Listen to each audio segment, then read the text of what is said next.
What's the dumbest but legitimate excuse you said when you were late to school or work? Story 1. Someone burned my parents' car. I don't remember if the teacher believed me, but someone had really stolen my parents' car, drove it until the fuel tank was empty, and burned it in a field. If they actually used gasoline as the accelerant to burn it, that makes the story even more ridiculous. Story 2. My son made me late for work, and he was late for school, when he announced halfway to his school that he wasn't wearing underwear.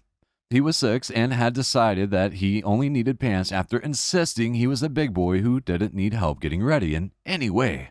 But after riding in the car, he realized his uniform pants were not comfortable on his, and I quote, penis and weenie bag. I swear, there was something about kids and hatred of underwear. When my daughter was 5, she wanted to wear a dress to a family party, but didn't want to wear underwear because she was afraid of people seeing her underwear if she danced or jumped. I tried to tell her to not wear the dress, but she insisted that she had to. She also wouldn't wear leggings because it apparently wasn't a leggings kind of dress. My 4-year-old son chimed in with, then everyone will see your butt and vagina. She put shorts on under her dress. They are teens now, and they'll sometimes comment about how it's better to accidentally show underwear than a butt or vagina. Story 3. The bull got out and was hit by a gravel truck. I live in the rural suburbs near a major Texas city. Think farmland being turned into subdivisions. This bull had a habit of getting out of his part of the field, probably the most Texan reason to be late ever. Story 4. A house was in my way.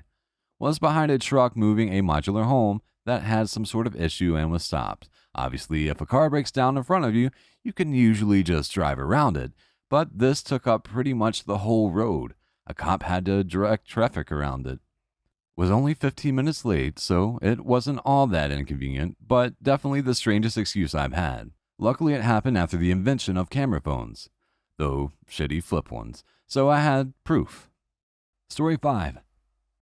I once emailed my biology professor that I wouldn't be able to make it to class to take an exam because I was out of pants.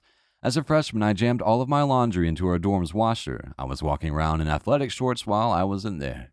I went and tossed everything in the dryer and set an alarm for an hour later. When I went back, all of my clothes were gone. All of my pants, all but 2 or 3 of my shirts.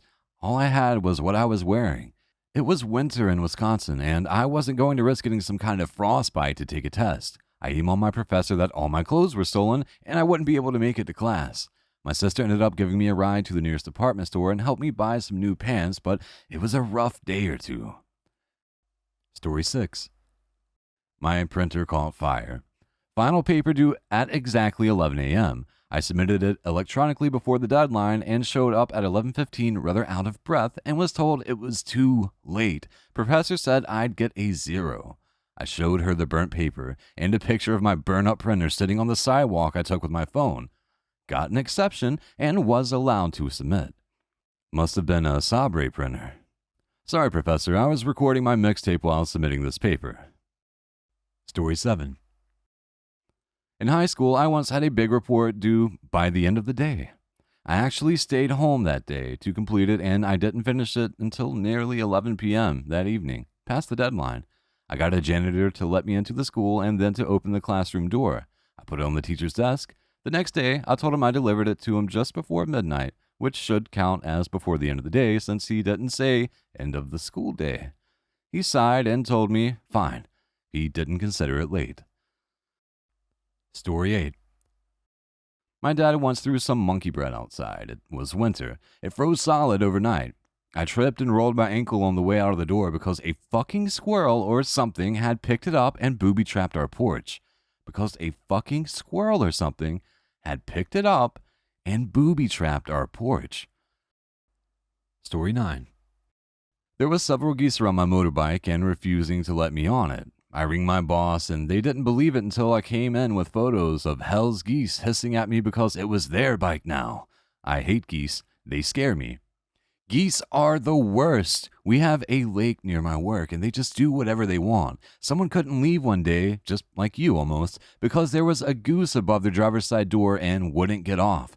My old manager was attacked by one and created a hilarious geese safety PSA PowerPoint. These geese are fucking dicks. Story 10. I got distracted by watching the university swan eat a duck. The fuck? You can't go casually dropping waterfowl cannibalism in here and not follow up on it. Was the swan biting chunks of it or swallowing its asshole? Story 11. I shit my pants on my way to work at 32 years old simply by trusting a fart. That was a fun phone call.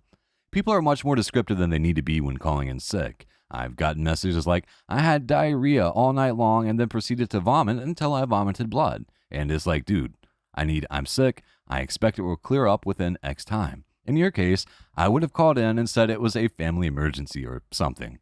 To be fair, that's probably due to bosses going, it's not that bad, right? Story 12. Was in Alaska for a few years. I lived in a duplex, but the only way to get to my side was up the only flight of stairs. My portion was above the garages.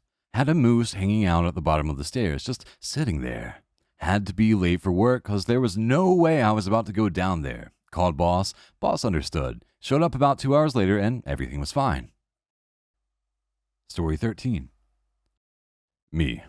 Boss, I'm gonna be late. There's like 3 cars on fire on the highway. Boss. Dude, I was just on the highway 15 minutes ago. There's no burning cars. Me. Sends him a picture of the burning cars and paramedic. Boss. When the fuck did that happen? Me. My guess, less than 15 minutes ago. It's so exhausting for me when people don't just take my word for stuff. Like, I don't lie, but so many people do that I have to deal with people thinking I lie too. Story 14. I was heading back to school after lunch break, and a guy who said he was the new student started talking to me. He was acting really weird, so I was all, yeah, gotta go. He stole my backpack and refused to give it back. I chased this guy around for like half an hour. Fucker was like 6'6", hard to catch someone whose legs are so damn long. But eventually, he tripped. I got my bag back and made a dash for the school. When I explained to the teacher why I had missed half of the class, she accused me of lying and sent me to the principal's office, where I ran into the giant weirdo being escorted home by his parents because he was high on mushrooms. Seems that holding my bag hostage was just the tip of his iceberg for that day.